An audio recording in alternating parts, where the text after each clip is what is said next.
Welcome to This Explainer. Today, we're unpacking a viral, honestly kind of mind-blowing reflection from a 96-year-old woman looking back on her 64-year marriage. And I gotta warn you, it starts with a truly uncomfortable premise. But if you stick with us here, you're gonna see a perspective on long-term relationships that completely shatters a lot of our modern conventions. I mean, right out of the gate, our source just challenges everything we know. Imagine being told by a 96-year-old that the absolute secret to lasting over 6 decades with someone is actually accepting early disillusionment. Yep, she boldly states that everything we've been fed about love, marriage, and finding that one perfect soulmate might actually be setting us up for total failure. All right, Section 1. The wrong person paradox. Why early disillusionment is normal. So picture this. It's what I like to call the paradox of early marriage, that incredibly confusing period where all our societal expectations just violently collide with the gritty, everyday realities of sharing your space with another human being. She married Robert at 24. Everyone deemed them a perfect match. Her friends called her lucky, her mom cried happy tears, the whole shebang. But by year 3, at age 27, they were constantly clashing. They fought over dishes in the sink, how to spend money, how to discipline their 2-year-old daughter. It got to the point where she was totally convinced she'd made a huge mistake. She was thinking, this isn't what marriage is supposed to feel like. I must have married the wrong person. Right in the middle of this crisis, she sits down for coffee with her neighbor, Margaret, who had already been married for 30 years. She was looking for some comfort, but instead, Margaret just laughed and dropped this radical paradigm shift on her. We all marry the wrong person. The trick is deciding to make them the right person anyway. And honestly, that one shift in perspective is what ultimately saved our source's marriage. Moving to Section 2, the myth of static people. The person you marry is not the person you stay married to. Think about it. We all kind of walk around with this cultural illusion that we or our partners are just going to stay exactly the same over time. But 7 decades later, she realized a fundamental truth. People change and life changes you in ways you literally cannot predict on your wedding day. Just look at Robert's evolution. He went from this ambitious, impatient 30-year-old to a tired 50-year-old stressed about money. By 70, he was soft and silly, holding her hand at the movies. And by 85, he was dependent on her to cut his food and remind him about his pills. So which one did she marry? Well, all of them and none of them. And hey, she changed just as drastically. She points out that if the Robert she married at 24 had met the depressed, grieving 52-year-old version of herself, he wouldn't have even recognized her. Seriously, they might not have even liked each other. But they didn't get a choice in who they evolved into. They just had to learn to grow together, especially during the times when they were growing in totally different directions. So how do you actually handle those inevitable changes without losing your mind? You reframe them. At 30, his quietness made her think he was just ignoring her. But by 60, she realized, oh, that's just how he processes his thoughts. At 30, his careless spending habits drove her absolutely crazy.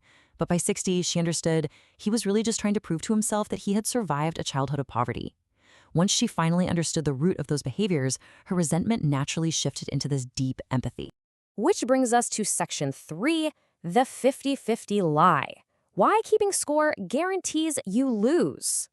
Okay, let's talk about the division of labor and emotional support. Our source flat out says that expecting a perfectly balanced 50-50 split is just a lie. A true partnership shifts radically. Sometimes it's 80-20, sometimes it's 10-90. It depends entirely on life's brutal, unpredictable curveballs. If you're keeping score, she warns, you've already lost the game. She gives us some really gritty examples of this imbalance. Like, there was a whole year after her surgery where Robert did absolutely everything. He cooked, he cleaned, he helped her to the bathroom. Well, she could literally give him nothing but her presence. And he never complained. On the flip side, she carried the entire family when he lost his job at 54 and fell into a really dark place. You just step up because that's what you do. Section 4, the modern expectation trap. Stop asking one person to be everything. This historical reality she describes builds a really stark contrast against the tremendous pressure we put on couples today. I mean, young couples now place this absolutely crushing, virtually impossible burden on a single partner. We expect them to be our therapist, our best friend, our adventure buddy, a financial equal, an intellectual match, and a flawless sexual partner, all the time, forever. Our 96-year-old guide argues this is an impossible standard that literally nobody can fulfill.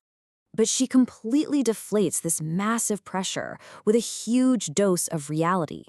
Get this, Robert was not her best friend. Her best friend was a woman named Linda.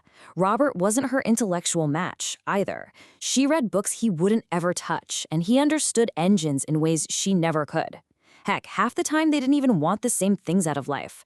But he was her partner, and as she says, that was enough. It was more than enough. And finally, section 5. Love is a daily choice. Choosing them, especially when it's hard. This really brings us to the profound climax of her 64-year experience. Through all those crazy changes, the mismatched 1090 years, and shrugging off modern expectations, she systematically redefines what love actually means in practice. She utterly rejects what we'll call the soulmate myth. You know, that cultural belief that you just need to find that one person who effortlessly completes you. In all her wisdom, she notes that this myth ruins way more marriages than it saves, simply because it sets the expectation that love should be easy and natural all the time. Getting super vulnerable here, she admits the gritty reality of her own marriage. She's completely honest that there were actually years she didn't like Robert very much.